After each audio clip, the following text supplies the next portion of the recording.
salita ng Diyos. Excited na po ba tayo mag-aaral ng salita ng Diyos? Amen. Alright, okay. Ang pag-uusapan po natin, we are still in the message series entitled Attached. Okay? Attached. Diba? Yung strongly stick to God. Okay? Ibig sabihin, tayo ay nakadikit sa Panginoon. May matibay na relasyon, may matibay na pananampalataya sa Panginoon. Yan po ang ating pong pag-uusapan sa buong buwan ito. At nandun na po ko sa pangalawang topic ng ating pong message series. Ang ating pong pag-uusapan ngayon po umagang ito ay pinamagatan po natin attached, okay, anchored in adoration. Attached, anchored in adoration. So if you have your Bibles with you, I would like you to open your Bibles with me in the book of Psalm, okay, Psalm chapter 27, verse 4. Okay? Nasa Old Testament po yan, Psalm chapter 27, verse 4. May I request everybody to please rise as we give reference to the reading of God's Word. Okay? Ayan po, naandyan po yung ating pong verse. Okay lang po, basahin po natin ng sabay-sabay. Amen? Amen. Alright, sige po. Basahin po natin ng sabay-sabay. Psalm 27 verse 4. Ready? Begin.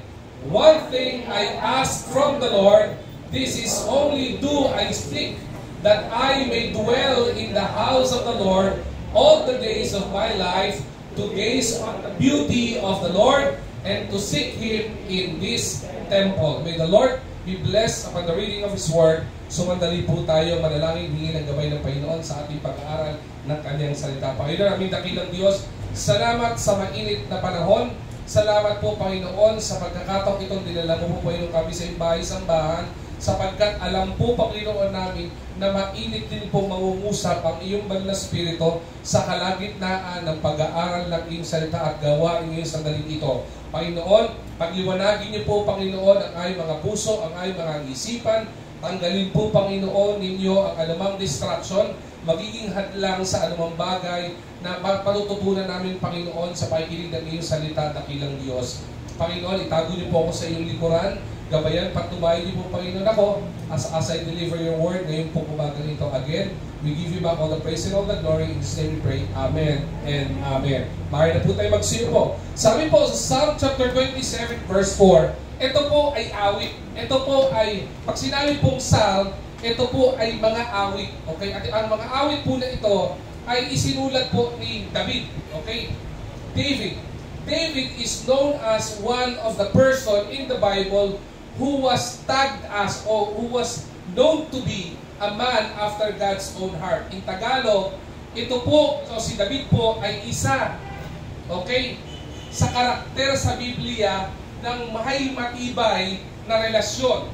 May matibay na attachment, may matibay na pagkakakilanlan sa Panginoon, at hindi lamang po sa may matibay na pagkakakilanlan sa Panginoon kung hindi si David ay kinilala pa ng Panginoon.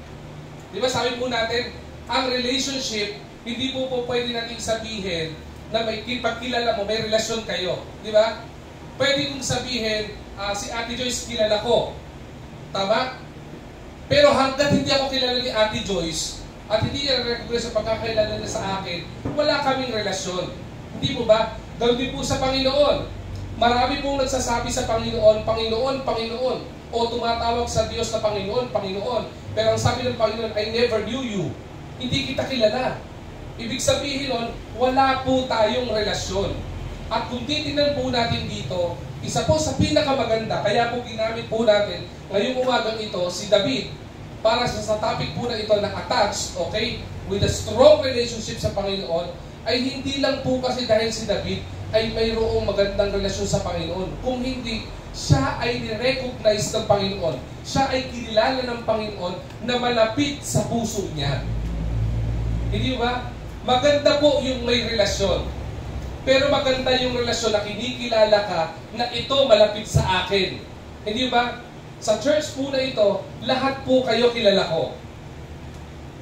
Tama po ba yun? Hindi po. Kasi mahina po ko sa pangalan. Okay? Pero lahat kayo namumukhaan ko. Okay? Lahat kayo ay kinakamayan natin as much as possible.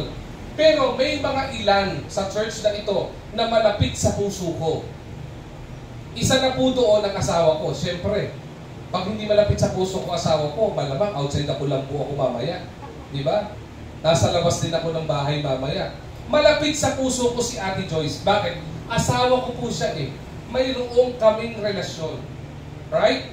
Meron din po dito sa church na ito na meron akong personal relationship na malapit din sa puso ko. Hindi lang dahil sila ay pastoral staff ng church o elder ng church. Kung hindi, sila ay tinatrato ko hindi lamang bilang miyembro, kundi bilang kapatid at saka kaibigan. Ganun din po, pagdating po kay David.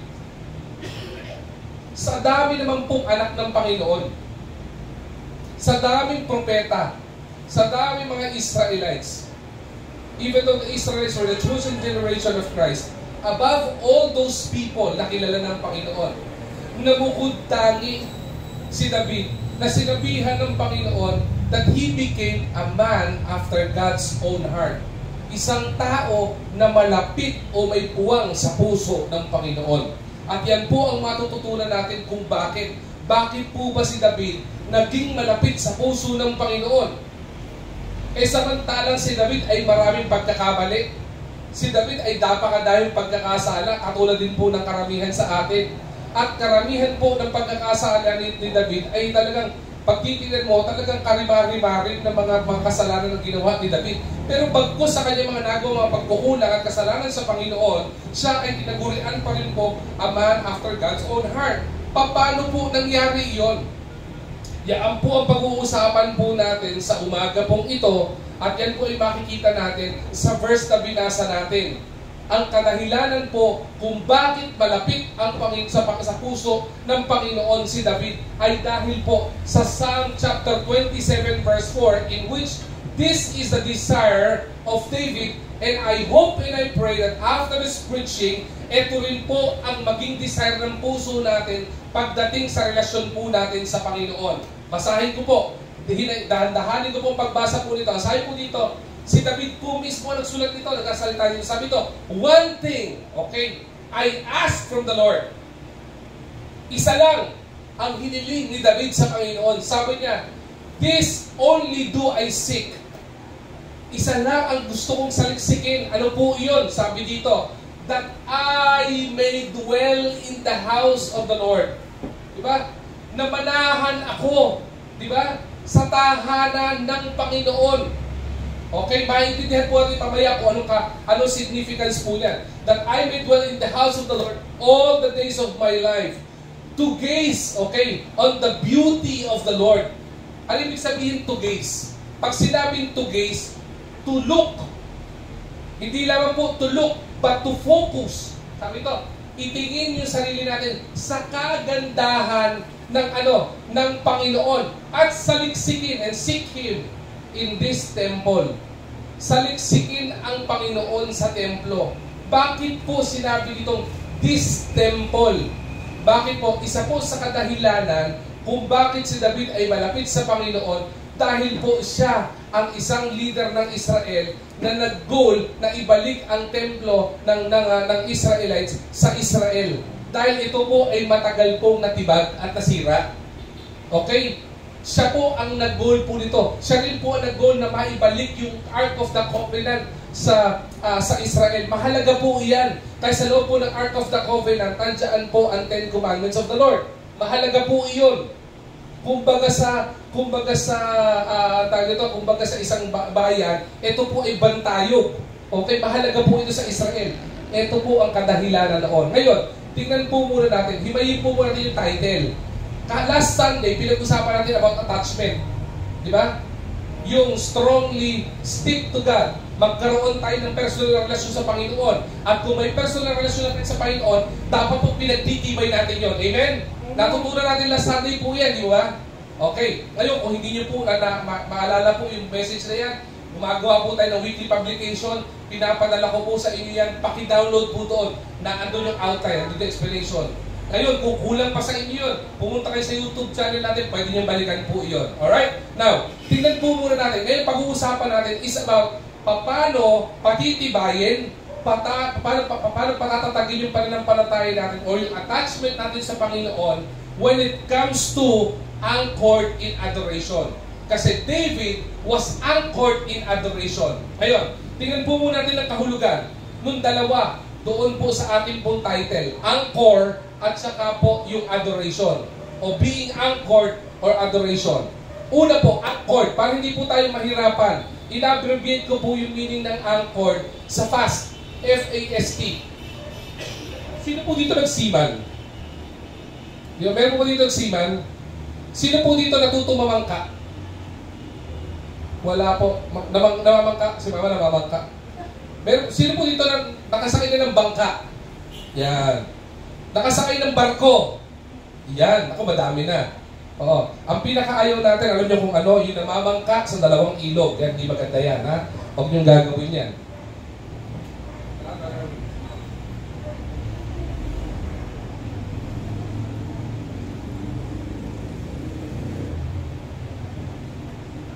Anchor po, mahalaga po yan pagdating sa isang barko. Kapag ka po ang barko humihinto, okay? Ang ginagawa po ng kapitan, ipinabababa niya yung angkla o yung anchor. For what purpose? Mamaya papaliwanag ko po. Pag yan po dumadaan sa pantalan, ibababa ang anchor. Ngayon, kapag ka may bagyo, ang ginagawa ng mga barko, kahit pumunta kayo sa Manila Bay, pag bagyo, aalisin yung mga bangka dyan, o yung mga barko dyan, o yung mga yate dyan. It's either pupunta yan sa isang cove na pinakamalapit, mga common cove na pinupuntahan yan, Subic, kasi cove yung lugar na napapalibutan ng bundok, hindi masyadong maalon. Pero kapag walang pupuntahan na cove, ang gagawin ng mga barko dyan, pupunta yan, lalayo yan sa pantalan o sa may lupa. Ang gagawin yan, lalayo ng mga ilang nautical miles o kaya ilang kilometro. Tapos ang gagawin yan, iaangkla yung bangka. Pastor, bakit nila nilalapit doon sa bagyo, doon sa alon? Hindi po, kasi mas delikado ang bangka kapag nasa tabi ng, sabihin natin, sa tabi ng simento. Bakit? Kasi pag tinamaan ng alon, susunod yung barko, ang mangyayari po dyan ay tatama kasi sira po yan. I would remember, noong po mga 1980s, sa mga tagal na po sa IBC, yung pinaka-mother church po natin, yung mission po natin, meron po tayong barko. Meron po tayong barko, ginagamit po natin sa medical mission dati yan. Unfortunately, it was already sold during the 80s or the 90s na ibenta na po yun. Bakit? Dumating kasi isang bagyo, inilagay ng kapitan doon sa malayo, inangkla. Pero problema, tinamaan ng ano, nasira yung mga ibang facility. Kasama na yung mga radar. And napakamahal, expensive yung kanilang mga materyales. Kaya napag-isip na ibenta na lang. Kaya inaangkla yan para hindi maanod yung bangka o yung barko sa mas malayong lugar kung saan mas delikado. Okay? Ngayon, kapag ka po pumunta kayo ng Boracay, di pupunta kayo, ihihinto yung barko o kaya yung yate sa gitnang dagat, hindi po ihinto yan, nakahinto lang at patay ang makina. Iaangkla po yan. Bakit? Ang importante po sa angkla ay ito pong kahulugan nito. F-A-S-T. Una, ifinifix. Pinifix sa isang location kung saan siya ligtas. Sunod, hindi naman siya pinifix. Ano sumusunod? Siya ay ina-attach. Inilalagay siya sa isang lugar kung saan hindi siya matitinag. Attach. Tara rin yung sticker, nilagay ko dito, tinanggalan nila dito eh. Okay? Hindi matitinag, hindi maaalis. Kahit na nakalit ng bagyo. Okay? Hello. Ayan. Okay? Alam ko, may sipon ako, pero hindi naman ako nato. Okay? Sa microphone.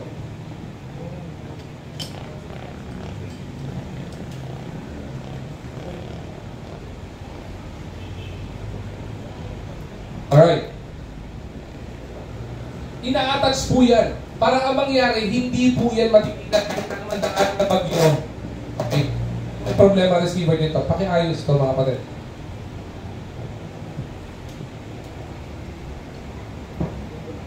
Yan, hello. Yan. Para hindi po nayayanig yung barko o hindi po siya naliligaw kapag ka po tinatamaan ng bagyo. Sumunod po, hindi lang po attached. Ano sabi ito? Secured. Ang purpose ng anchor is for us to be secured o yung barko ma-secure kapag ka may bagyo. Sumunod, tied up, itinatali. Okay? Bakit po tinatali? Ang isang nakatali, katulad ng aso ko, pag nakatali itong aso ko, hindi siya lalayo dun sa distansya ng leash niya kung saan siya nakatali. Tama ba? Ganti po yung barko. Mga kapatid, mahalaga po itong bagay na ito na matutunan natin. Bakit? lahat po tayo, mga tao at mga nilalang ng Panginoon, may dinadaan ng problema. Wala pong sino man, anak man ng Panginoon o hindi anak ng Panginoon, na hindi po dadaan sa bagyo ng buhay. Mayroon po tayong dinadaan ng problema, may dinadaan tayong pagsubok sa buhay, at kapag ka hindi po tayo nakaangkla, hindi po tayo fixed, hindi tayo attached, hindi tayo secured, at hindi tayo tied up sa Panginoon o sa isang tao na secured at may kakayanan na proteksyonan tayo, tayo ay maliligaw ng landas. Okay?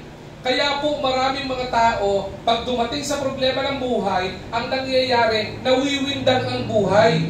Bakit po? Kasi hindi po fixed sa Panginoon.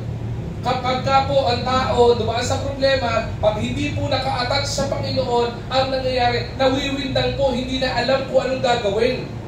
Kapag ka po ang isang tao dumaan sa pagsubok at pangangailangan at mga pangangailangan sa buhay, ang nangyayari, dahil walang security at hindi tayo secure sa Panginoon, anong nangyayari sa atin? Minsan nagdududa tayo sa kakayanan ng Panginoon sa buhay po natin. At kapag ka hindi po tayo nakatali sa Panginoon, o in other words, hindi tayo naka-angkla sa Panginoon, o hindi tayo naka-anchor sa Panginoon, ano nangyayari po sa atin? Sabi ng Book of James, we are tossed by winds and waves. Pag hinampas tayo ng alon ng buhay, pag binampas tayo ng problema ng buhay, kung saan tayo napupunta. Hindi po ba? Kaya pag may problema kayo, problema sa pananalapi, saan pumupunta? Kapag ka may problema at hindi nyo alam kung saan nyo kukunin yung kapangalanan yung pananalapi. Di ba? Kapag ka may problema sa pera, sa Bombay kumakapit. Di ba? Kahit na 5-6, papatusin. Di ba? Ako hindi po ko naniniwala doon eh. Bakit ka papatos sa isang bagay kung saan alanganin ka? Eh problema, kaya tayo pumapatos sa ganun kasi minsan, o kahit tayo mga mananampalataya, because we are not firmly fastened and anchored to the Lord. Diba? Pero hindi lamang po si David naka-anchor sa Panginoon. Ang makikita po natin dito. Ang makikita po natin dito, si David is anchored in adoration sa Panginoon. Ano po ibig sabihin man ng adoration? Adoration, in-abbreviate ko rin po yan para hindi tayo mahirapan mag-memorize ng kahulugan yan, nilagay ko sa care. C-A-R-E. Anong ibig sabihin nun? Pagka ikaw ay may adoration ka, you care. Tama? If you adore somebody, ibig sabihin, you care for that somebody. Tama po ba? Pag sinabi ko, I adore my wife, ibig sabihin, I care so much of my wife. Meron akong pakialam sa kanya. Hindi lamang po yun ibig sabihin ng adoration. Ang ibig sabihin ng adoration ay affection. Di ba? Ano ibig sabihin ng affection? Ibig sabihin, may pagmamahal. Okay? May affection. Ibig sabihin, affectionate ka. Mayroon kang damdamin ng pag-ibig. Yung passionate love for somebody. Ang tawag po dyan ay adoration. Hindi lamang po yun. Hindi lang po care, affection, reverence. Mayroong paggalang. Diba? Hindi lang po reverence. Ang ibig sabihin po yan ay exalt. Ang ibig sabihin na exalt, pinag-usapan natin to last Sunday pa. Pastor BJ nag-preach nun. Diba? Eager to exalt. Ibig sabihin ito, we are to be eager to worship. So, ang ibig sabihin ng adoration ay may pag-care, may affection, may reverence, may worship or exaltation. Okay? Ngayon, marami po sa atin, nagkakaroon tayo ng problema when it comes to defining admiration and adoration. Pastor, ano mo ba ibig sabihin ng admiration at saka adoration? Pareho lang po ba sila? Ang pinagkaiba po ba nila ay spelling lang? There's a difference between admiration and adoration. My question here is this: what is the difference between admiration and adoration? Okay? Ano ang pagkakaiba ng pag-admire sa Panginoon at pag-adore sa Panginoon? Tingnan po natin. Doon po na tayo sa admiration. Okay? A person who admires God becomes a fan. Okay? A person who adores God becomes a follower. Ulitin ko po A person who admires God becomes a fan. But a person, sabi ito, who adores God becomes a follower of God. Bakit po? Una, tingnan po muna natin, ano po ba ang Tagalog ng admiration? Ang Tagalog po ng admiration ay paghanga. Ibig sabihin, meron kang crush. Humahanga ka. Ang ibig sabihin po ng adoration ay pagsamba. Okay. Ngayon, dito makaka-relate po kayo.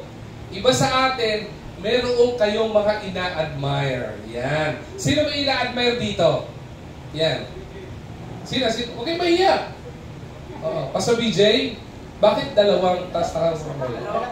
Dalawa? Ay, dalawa yung Naku, ganun. Diba? Hindi maganda yun. Hindi. May mga ina-admire tayo. Hindi lang to for love purposes. Meron tayo mga ina-admire. Ibig sabihin, may mga sinusundan tayo. Di ba? May mga artista kayong ina-admire nyo. Grabe, oh. Ang pogi nun, oh. Pili mo yung pagsuot ng artista, sinuot mo, kasi pogi mo na siya. Tama? Sino dito may mga ina-admire kayong artista? Taas nga po kamay. Mag-i-honest kayo. Diba? Si Pastor BJ, alam ko ina-admire itong artista eh. Diba? Sino yung artista dun sa ano? Tanggol. Ha? Si Tanggol. Si Tanggol, hindi si Tanggol. Yung sinusundan niya, yung teleserye. Ano yun? Ding Dong. Oh, Ding Dong. Ding Dong Dantes. O, yan. Diba? Kaya si Pastor BJ, kamukha ni Ding Dong eh, di ba? Kita ko naman, Ding Dong na Ding Dong, di ba? Ang inaantay na lang niya, yung Marian Rivero ng buhay niya. Okay. Meron tayo mga ina-admire na artista. And if we admire the artist, ang nangyayari dyan, we become a fan. Tama? Kapag ka may mga pinapalo kayo ng vlogger, di ba? Dahil ina-admire niyo yung mga vloggers, ang ginagawa nyo, sinusundan nyo. Kada upload ng content, pinapanood nyo. Diba? You become a fan. Kapag ka may fan meeting, pumupunta kayo doon. Ang tawag doon, you are becoming, that's admiration. You admire the person, kaya nagiging fan ka. Yung iba nga nagtatayo pa ng fans club eh. Pero ang adoration is far greater than admiration. Adoration is, the goal of adoration is becoming a follower. Ngayon, kung ikaw ina-admire mo lang yung artista, nagiging fan ka. Pero kapag kayong artista, ina-adore mo na, ang nangyayari, sinusundan mo ito. Lahat ng ginagawa niya, ang ginagawa mo? Ginagaya mo. Lahat ng sinusuot niya, sinusuot mo. Diba? Kung saan siya pumupunta ka din. The way na magsalita siya, ginagaya mo, ini-imitate mo. Ang tawag doon, the very main reason why you are doing that is because you are no longer admiring the artist. You are now adoring the artist. It's already an adoration. Bakit ini-imitate mo na eh? Now, the psalmist, David, what David wants us to learn, na matutunan natin, is not only admiration. Ang gusto ni David, matuto tayo ng adoration pagdating sa Panginoon. Hindi po dinidesire ni David na matutunan natin na maging fan lang tayo ng Panginoon. Tagahanga ng Panginoon. Ang gusto ng Haring David ay maging tagasunod tayo ng Panginoon. But listen to this carefully. Look at me, Christians, my fellow brothers and sisters in Christ. There are a lot of Christians nowadays, and I hope hindi sa IBC Manila, I hope and I pray, marami pong mga mananampalataya, Christians who are admiring God alone. Bakit? Masyado tayong bilib sa Panginoon. Walang problema doon. Yung mga Kristiyanong bilib sa Panginoon, wala pong problema mag-admire sa Panginoon. Ang problema sa mga mananampalataya, humihinto lang tayo sa admiration. Halimbawa, pagdating sa perform ng Panginoon ng miracle, ang galing ng Panginoon nag-perform ng miracle. Ang nabasa ko sa Bible, ang galing binuhay ng Panginoon yung patay. Di ba? At tawag, admiration. Ang galing ng Panginoon, yung bulag, binigyan niya ng paningin. Di ba? Ang galing talaga ni Lord, admiration. Di ba? Ang galing ng Panginoon, napakain niya yung 5,000 tao. Di ba? Ang more than 5,000 na katao, pinakain ng Panginoon sa ilang isda lang, sa ilang tinapay lang na baon ng bata. Grabe, ang galing ng Panginoon. Admiration, di ba? Ang galing ng Panginoon. Sabi ng Bible, and the Lord will supply all my needs according to His riches and glory. Ang galing talaga ng Panginoon. Sinusupply niya lahat ng pangailangan natin. Amen? Di ba? Tuwa tayo sa ganun eh. Ang tawag doon, admiration. Christians do admire the Lord and there's no problem between Christians admiring the Lord. But what the problem is, marami mga mananampalataya nag-admire na lang sa Panginoon. Kaya nangyari, we become fan. Tagapalakpak lang tayo, ang galing ni Lord. Woo, galing! Very good, ang galing talaga ni Lord. Ang napakamakapangyarihan ni Lord. Pero hindi tayo naging tagasunod ng Panginoon. We become a fan. Kaya po marami mga mananampalataya, attender lang ng church. Bakit? Fan lang ng Panginoon eh. Gusto ko marinig yung mensahe ng Panginoon. Gusto ko makita kung paano mag-perform ng Panginoon ng miracle. Gusto ko makita kung paano mag-perform ng Panginoon ng milagro. Gusto ko makita kung paano mag-provide ng Panginoon. Gusto ko makita kung paano mag-pagaling ng Panginoon. Bakit? I'm an admirer of God. Ang galing ng Panginoon. Pero pagdating sa larangan ng pagsunod sa Panginoon, may problema ka. Di ba? Sino po sa Bible ang admirer ng Panginoon? Remember the story of the rich young ruler? The rich young ruler is an admirer of the Lord. Mayaman. Di ba? Leader.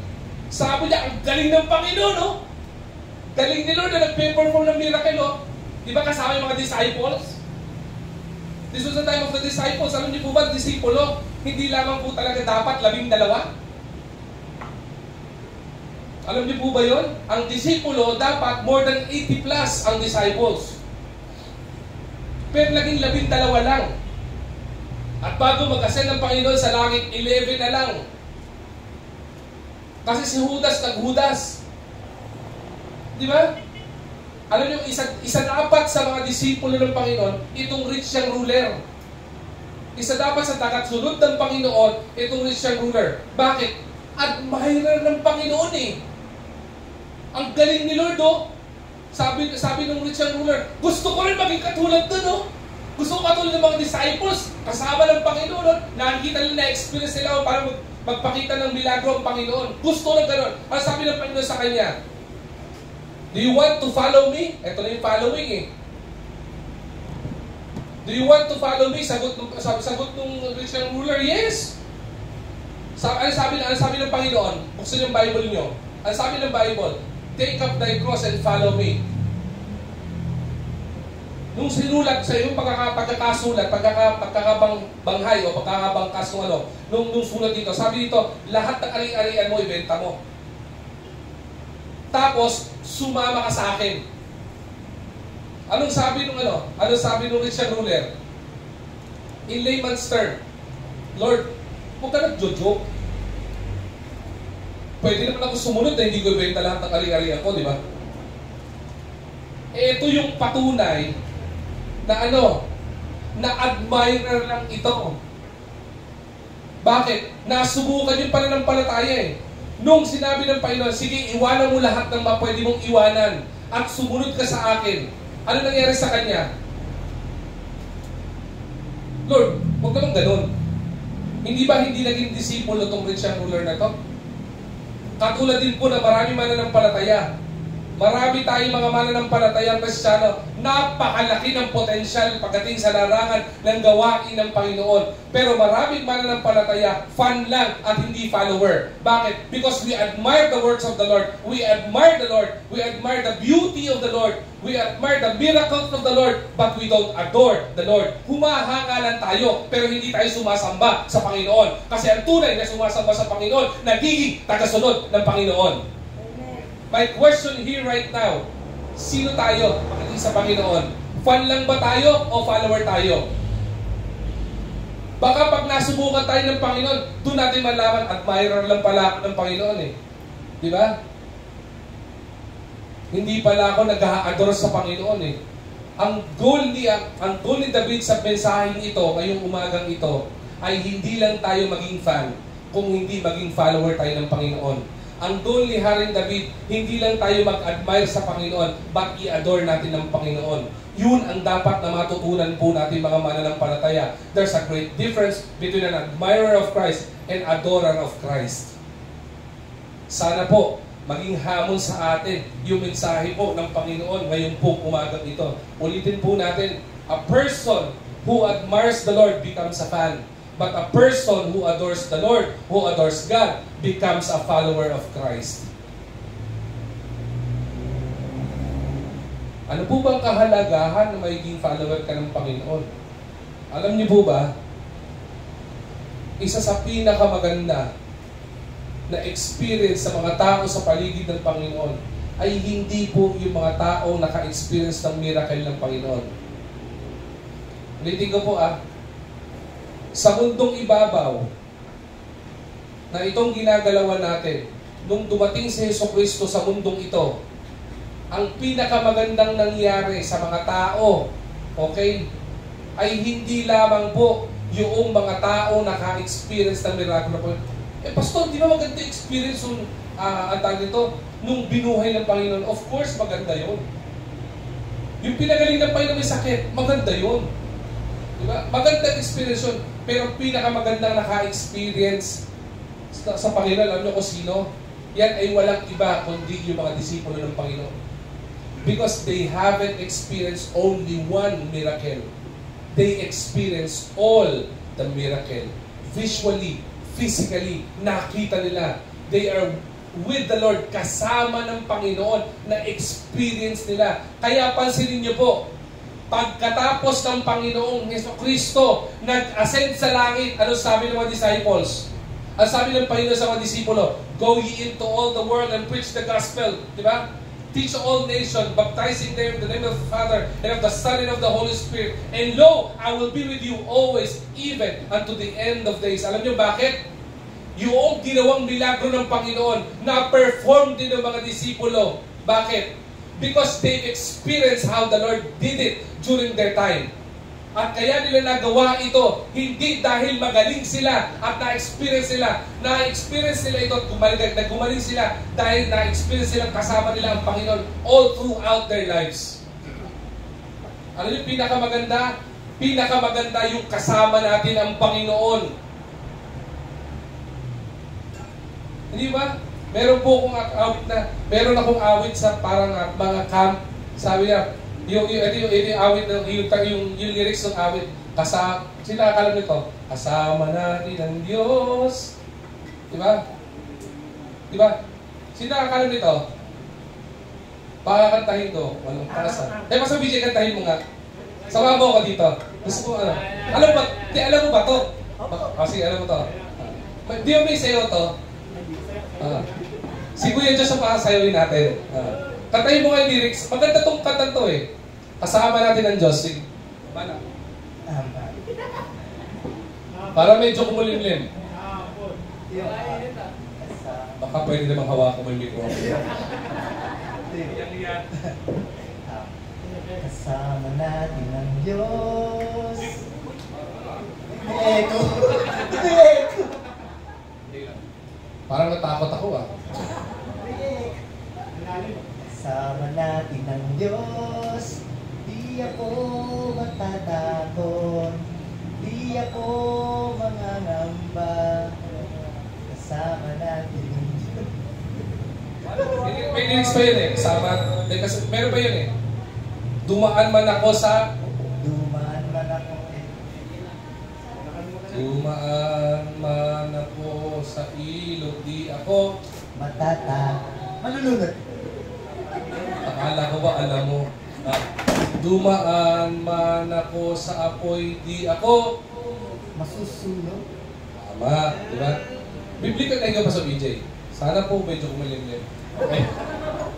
Tsaka iba yung echo ng paligid. Totoo yung kantang yun eh. Pagkasama mo ang Diyos, wala kang dapat ikatakot. Dumaan ka sa ilog, di ka malulunod. Sino yung pinaglakad ng Panginoon sa tubig? Pedro, nalunod? Hindi. Muntik malunod kasi wala yung focus sa Panginoon. Pero tumingin sa Panginoon, nalunod? Hindi. Dumaan sa apoy. Sino pinadaan ng Panginoon sa apoy? Tatlo. Shadrach, Meshach, and Abednego. Dumaan sa apoy. Nasunog? Nagbukang pandesal? Nagbukang pizza? Hindi. Bakit? Kasama ang Panginoon eh. So mga mananampalataya, the greatest experience that we could ever experience at what we would desire ng ating mga Kristiyano, makasama natin ang Panginoon. Pero paano natin makakasama ang Panginoon kung admirer lang tayo ng Panginoon? Paano natin makakasama ang Panginoon sa buhay natin kung fan ka lang? Makakasama mo ang Panginoon kapag follower ka ng Panginoon. Hindi hihinto ang Panginoon para sa atin. Tayo ang dapat humabol sa Panginoon. We are to be follower of Christ. We don't expect God to follow us. Bakit? Sino ba naman tayo para sundan ng Panginoon? Di ba? Pwede ba sabihin mo sa artistang sinusundan mo, sa Thursday ka na mag-upload ng content ha? Kasi sa Thursday pa ako may available para manood eh. Walang magagawa ng ganun, di ba? Bakit? Walang pakialam sila sa'yo. Pero ang Panginoon may pakialam sa buhay mo, pero gusto ng Panginoon, maging follower ka niya. Maging tagasunod tayo. Kasi po sa mga mananampalataya. Sana po ngayong umagang ito, hindi tayo manatili dun sa rich young ruler na isang fan lang, dakilang tagahanga lang ng Panginoon. Kasi hindi tayo nilalang ng Panginoon para maging tagahanga lang ng Panginoon. Nilalang tayo ng Panginoon para makapili ng Panginoon at tagasunod niya.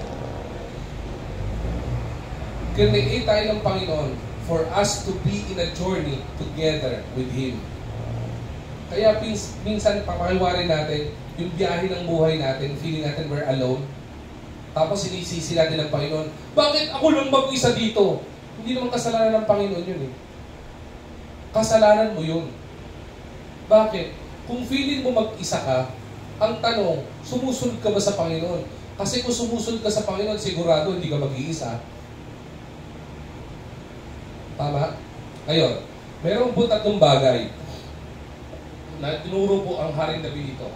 3 lessons David wants us to learn. Okay? For a person, okay, a person or true person who adore God, who adores God, would experience these 3 lessons. Kaya ito naging malapit sa puso ng Panginoon si David. Okay? Una, a true person who adores God has a profound passion. Ulitin ko po ha. A true person who adores God has a profound passion. Ano po ang sabi sa Psalms 27 verse 4? Sabi dito, puputulin ko lang, ihimay-himayin ko sa tatlong bahagi, tatlong lesson itong verse na ito. Sabi ito, one thing I ask from the Lord. Isa lang ang hinihingi ko sa Panginoon. Ang dami natin pwedeng hingin, di ba? Anong pwedeng hingin ni David? Lord, bigyan mo ako ng kaharian. Lord, bigyan mo ako ng ginto. Lord, bigyan mo ako ng ganito. Di ba? Lord, bigyan mo ako ng ari-arian. If we will be asked by the Lord ngayon sa daling ito, anong hihilingin mo? Yung pinakamatinding pwede mong hilingin sa Panginoon. Ito matututunan natin dito. Isa lang ang hiningi ni David sa Panginoon. One thing I ask of the Lord. Ano yun? This only do I seek. Okay? That I may dwell in the house of the Lord all the days of my life, to gaze on the beauty of the Lord and to seek Him in this temple. Makita po natin dito, si David has a deep yearning. Meron siyang yearning to dwell in God's presence. Meron siyang marugdog na pagdanais na siya ay manahan sa presensya ng Panginoon. Meron siyang matinding desire na siya ay maging malapit at manahan sa Panginoon. Hindi lang basta maging malapit eh. Di ba? Ang gusto niya, manahan. Ang taong malapit sa isang tao, naninirahan sa tirahan kung saan nakatira yung malapit sa kanya. Tama? Kung gusto ko maging malapit sa isang tao, gusto ko nakatira din kami sa isang bubong. Di ba? Paano magiging close sa mga magkaibigan? Kaya nagiging close sa magkaibigan kasi lagi silang magkasama. Tama? Paano tayo magiging close ng Panginoon? Kapag tayo ay laging magkasama. Kaya po makikita po natin, there is a profound passion, there is a deep yearning. Meron siyang marugdog na pagdanais na siya ay manahan sa presensya ng Panginoon. Meron siyang deep yearning o meron siyang deep desire sa puso niya na manatili siya, na nananatiling malapit sa Panginoon. Yun ang yearning ni Haring David. At ito ay nagpapakita ng deep passion when it comes to connection with His Savior. Gusto niya lagi siyang connected. Gusto niya lagi niyang nakikita.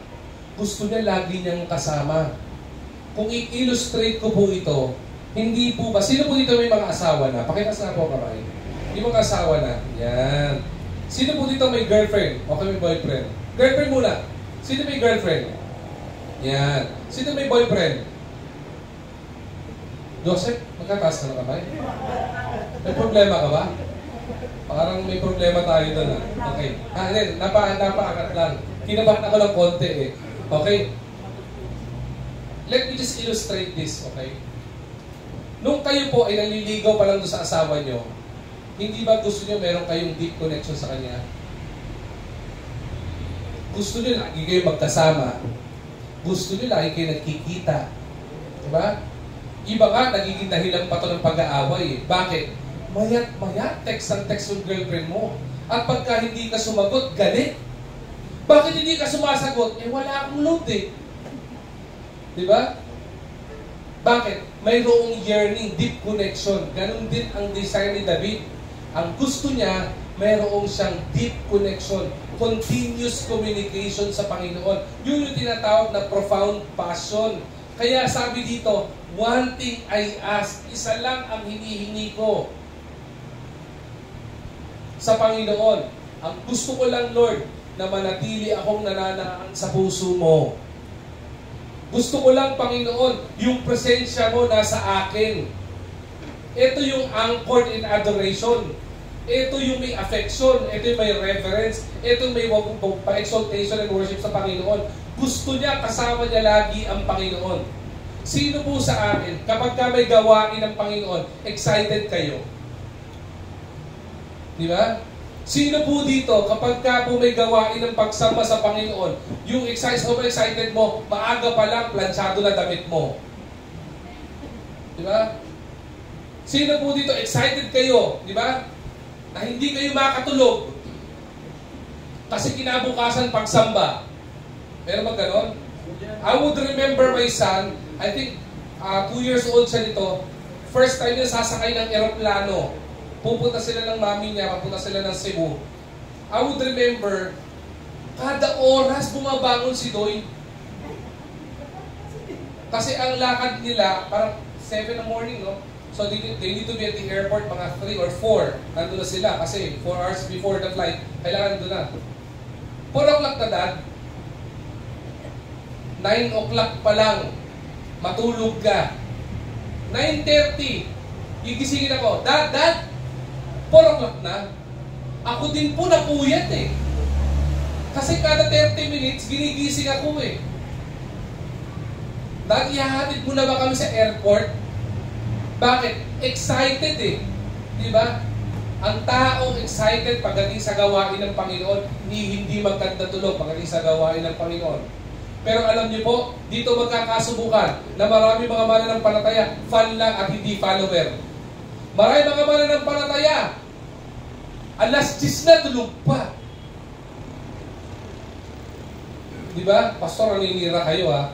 Mukhang wala naman sa IBC Manila gano'n eh, di ba? Dito nga, sa sobrang excited natin, dito na tayo nagbe-breakfast eh, di ba? Ganun tayo ka-excited. Dito tayo nagbe-breakfast. Tama? Ganun din si David eh. Sobrang excited ni David. Sabi ni David eh, Lord, gusto ko lagi nasa presensya mo. Di ba? Para hindi ako malik, doon ako titira sa'yo. Di ba? Yun ang desire niya, that I may dwell in the house of the Lord all the days of my life. Bakit? Gusto niya yung presensya ng Panginoon. Gusto niya yung pabor ng Panginoon. Bakit? Naunawaan ni David na kapag katabi niya ang Panginoon, mailalayo siya sa anumang pagsubok dahil ang dami niya nagagawang pagkakasala eh. At lahat ng mga pagkakasala niya, nagawa niya na siya ay malayo sa Panginoon. Ayaw niya na magkasala sa Panginoon. Sabi niya, at I may dwell in the house of the Lord. Lord, kasi kapag kakasama kita, sigurado hindi ako magkakamali eh. Lagi mo akong pangangaralan eh. Pag nandiyan ako nananahan sa'yo, kasama kita, Lord, ibig sabihin, lagi may pagpapala eh. Hindi mo ba? Tama mo ba? Saan nyo gusto? Di ba? Iba sa atin gusto ng blessing, pero ayaw natin ng blesser. Kung gusto mo ng blessing, tumikit ka sa blesser. Tama mo ba? Kaya, mga anak, mga bata, okay, makinig kayo maigi sa prinsipyong ito. Sino nagkatrabaho sa pamilya? Nanay at tatay, di ba? Dati tatay lang, ngayon nanay at tatay. Ngayon, kung gusto niyo ng blessing sa magulang nyo, Sumunod kayo sa mga magulang nyo. Dwell in the house of your family and your mother and your father. Maniwala kayo, you'll gain favor. Tama? Pansinin mo, kung sino yung malapit sa tatay at sa nanay, siya ang naaambunan ng pagpapala lagi. Kahit walang favoritism ang magulang, nagkakaroon ng favoritism. Bakit? Kung sino malapit sa kanya, sa nagpapala, siya ko nang pinagpapala. Tama ba? Pansinin niyo po, sa church na ito, may isa dito tumatawag sa akin ng daddy, hindi ko naman anak. Nagugulat na lang ako, Dad. Sino yun? Sino yung katabi ko Diba? May tumatawag sa akin ditong daddy. Dad! Itago natin sa pangalan Jello. Diba? Oo! Sabi ko, si Dave. Don't edit voice. Tatawagan mo ng Dad. At pagdating sa bahay, bumupunta pa sa bahay yan. Di ba? At pagdating sa bahay, Dad, wala na akong shoes eh. Ano kinalaman ko sa shoes mo? Di ba? Pero bakit? Dahil lumalapit siya doon sa nagbe-bless. Sabi ko, may mga sapatos ako dyan, hindi ko na ginagamit. O, kunin mo ito isa. Di ba? Nakakailang sapatos sa akin to. Malapit ko lang na ikandado bahay ko sa batang to. Pero kidding aside, natuwa ko sa batang ito eh. Bakit? Alam niya kung sino po pwede magpala sa kanya. Ano gagawin niya? Lalapitan niya. Tama? Ganun din dapat tayo mga mananampalataya. Gusto natin ng pagpapala. Lumapit tayo sa Panginoon. Dad? Di ba? Iba sa atin, gusto natin magpapala pero ayaw niyo lumapit sa Panginoon. Subukan mo, lapitan mo si Lord. Sabi mo sa kanya, Dad, wala na rin po akong shoes. Bakit? Kinuha po ni Jello. Sige, bibigyan kita ng rubber shoes. O, di ba? O, di ba papabahagi ulit ako sa mga anak-anakan natin dito? Ganun din po, if we want the blessing of the Lord, if we want the favor of the Lord, we need to have a profound passion, deeper yearning, pag-ibig to dwell in the house of the Lord forever. Di ba? At tinuturo dito, maging faithful tayo. Maging malapit tayo sa Panginoon for us to become a fan, not only become a fan, but a follower of Christ. Tatlong bagay lang po ito. Pangalawa na po ako. Mabilis lang po itong preaching nito. Pangalawa, a person or a true person who adores God has a personal pursuit. Okay? Tingnan niyo po dito Anong sabi dito? That I may dwell in the house of the Lord all the days of my life. Ano pong sinasabi dito? Yung pong personal pursuit, ito po yung connection natin sa Panginoon, is not passive. Our connection with the Lord is not passive. Ano ibig sabihin ng passive? Marami po kasi connection, feeling natin passive lang.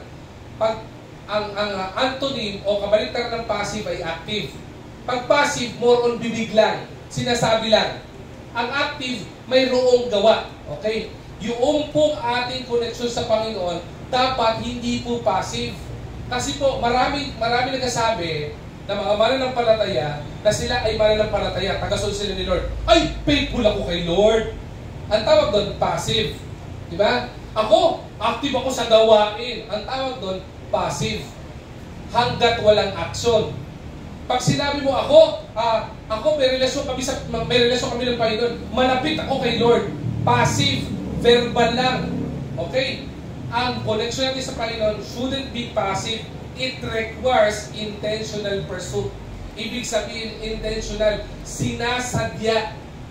Ninanais. Ginagawa talaga. Ano ibig sabihin ng pursuit? Ibig sabihin ng pursuit ay hunt.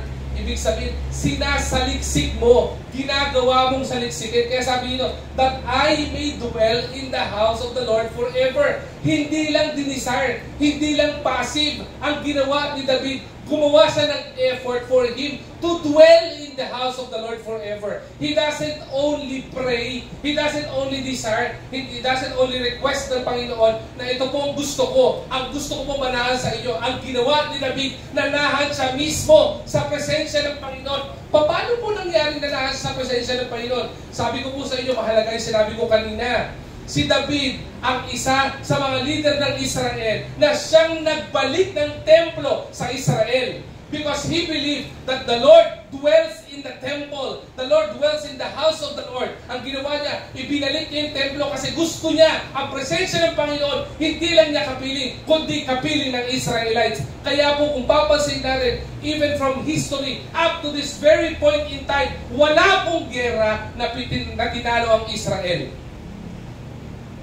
Alam niyo kung bakit? Because the Lord dwells in their house. And Israelites dwell in the house of the Lord. Kaya po hindi natatakot. Pansin niyo mga Israelites, they are at war. Ever since, even up to this very point in time, never ka makakakita ng Hudyong takot. Never ka makakakita ng Hudyong duwag. Bakit? Kasi alam nila, mananalo sila sa anumang gera. Bakit? Kasi kapiling nila ang Panginoon. Ngayon, tayo mga mananampalataya, dapat hindi rin po tayo natatakot. Dapat na tayo ay magiging matapang. Bakit? Kasama natin ang Panginoon eh. Bakit? A true follower of God, a true person who adores God, mayroong pong personal pursuit. Ibig sabihin, intentional po ang ating pagsaliksik sa Panginoon. Ibig sabihin, we must actively seek the Lord. We must actively hunt the Lord. We should be actively cultivating our relationship with God through adoration and worship. Patuloy at patuloy tayong sasamba sa Panginoon. Intentional po iyon. Yung pong hindi mo na kailangan pang imbitahin para sumamba. Ikaw ay sasamba na kasi intention mong maging malapit sa Panginoon. Hindi ka na kailangan pang i-remind. Bakit? Kasi ikaw ay gusto malapit sa Panginoon. Just like David. May personal pursuit. A true follower of Christ, a person who adores the Lord, has a personal pursuit. Actively hunting the Lord. Actively seeking His presence. Actively seeking His glory. Actively seeking His guidance. Yun po ang taong follower ng Panginoon. At panghuli po, a person who truly adores God doesn't only have a profound passion, doesn't only have a personal pursuit, at pinakahuli at pinakamaganda ay may perfect peace. Ano pong sabi dito? To gaze on the beauty of the Lord, to seek Him in this temple. Ang ganda po ng word na gaze. Yung gaze is to look into, to focus on the beauty of the Lord. Diba? Kung titignan natin, Pastor, parang admiration uli yun, di ba? Tama. When you look into, you admire the Lord. What makes it different sa admiration? Yung dalawang naunang bahagi ng verse na ito. Nung nirequest si David na mapunta sa presensya ng Panginoon, then he becomes a follower of the Lord. Bakit? Nakita ni David yung beauty. Tama? Iba sa atin ganito eh. Kaya po tayo walang perfect peace. Kaya po sa atin may mga pagkakataon, gabi na hindi tayo magkatulog. Hindi dahil sa insomnia. Kundi dahil sa mga worry, iniisip natin. Marami sa atin, we can find solace. We cannot find perfect peace. The inner peace that we need. Hindi tayo makita yung comfort sa buhay po natin. Alam niyo kung bakit? Because worry, troubles, depressions, problem, tumatakbo sa utak natin. Bakit? Sa panahon ba rito, walang problema si David? Napakarami pong problema ni David noong time na to. Kaya nga po niya nasabi ito eh. Kaya nga po niya hiniling sa Panginoon to eh. Bakit? Nakaintindihan ni David na if I want perfect peace in my life, kailangan ko Panginoon. If you want perfect peace in your life, kailangan po ninyo ang Panginoon. Kailangan natin ang Panginoon. If we want perfect peace in our family, kailangan po ng pamilya ng Panginoon. If we want perfect peace sa atin pong trabaho, kailangan po natin sa trabaho ang Panginoon. If we want perfect peace in our relationship with our spouse, kailangan po natin ng Panginoon. If we want perfect peace sa church na ito, kailangan po natin ng Panginoon. In every aspects of our life, if we want perfect peace in our life, kailangan po natin ang Panginoon. Bakit po? Deep connection with God will bring us several things. Una, makikita po natin dito, it will bring strength and assurance amidst life's challenges. Anchoring security in His love and peace. Makikita po natin ang kapayapaan ng Panginoon sa puso po natin. Marami po sa atin ang problema sa atin ganito. Kaya po hindi natin nakikita o na-experience yung peace. Alam niyo bakit? Katulad din po ng illustration ko kanina regarding admiration and adoration. We become a fan only. Nakakatawa, grabe yung nakikita ko. Ganda ng blessing, oh. Grabe yung prinovide ng Panginoon yung pangangailangan niya, oh. Grabe yung pinagaling ng Panginoon yung sakit niya, oh. Grabe, inaayos ng Panginoon yung problema niya sa pamilya niya, oh. Naging fan tayo, eh. Alam mo yung pinakamaganda? Kapag yung bagay na yon na-experience natin. Subukan niyo ma-experience yung problema kayo sa pamilya niyo. At inilapit niyo sa Panginoon. At ang Panginoon ang siyang nagsaayos ng problema na yan. Ano mararamdaman mo? Perfect peace. Bakit? What the Lord provides is a peace that passeth all understanding. We are living in a world full of distractions. But God can offer perfect peace. Sa trabaho, walang kasiguruhan. Sa negosyo, walang kasiguruhan. Sa mga pangailangan, ang daming pangailangan palagi. Bayarin, ang daming bayarin palagi. Hindi ba? Hindi na nawala yung bayarin. Di ba? Sa araw-araw, sa buwan-buwan na dinadaanan natin, ang pinaka-ayaw nyo makikita, alam nyo kung sino? Si Judith. Di ba? Judith ng tubig. Judith ng kuryente. Di ba? Judith, may internet pa. Puro Judith. Di ba? Kaya nangyayari, susunod yan, notice naman. Di ba? Notice for disconnection. Ang daming pangailangan eh. Kaya minsan sa atin, wala tayong kapayapaan. Pero kapag kakapili natin ng Panginoon, ang sabi ng Panginoon, we find perfect peace. Perfect peace in our life. Perfect peace in religion. Isipin niyo lang po ito. Bakit sa interview, sa mga beauty pageant, anong gusto niyo? Ano sinasabi lagi ng mga beauty contestants? Diba? World peace. Pasinin mo kay David. Kung tinanong siya ng Panginoon, anong gusto mo? Isa lang sinagot ba niya world peace? Sinagot ba niya peace? Ano sinagot ni David? Isa lang. One thing I ask of you, Lord, that I may dwell in the house of the Lord forever. That I may gaze in the beauty, in your beauty. Yun ang sinabi niya dito. Makita ko, ma-experience ko. Bakit? Yun ang naging tatlong bagay po na iyon. Those 3 points na binahagi ko po sa inyo, that's the very main reason why David was known to be and was recognized by God to be a man after God's own heart. The very main blessing of being a man after God's own heart, isa lang sabihin nun, I will sum that phrase in one word. Alam niyo kung ano? Favor. May pabor. Malapit sa Panginoon, may pabor sa Panginoon.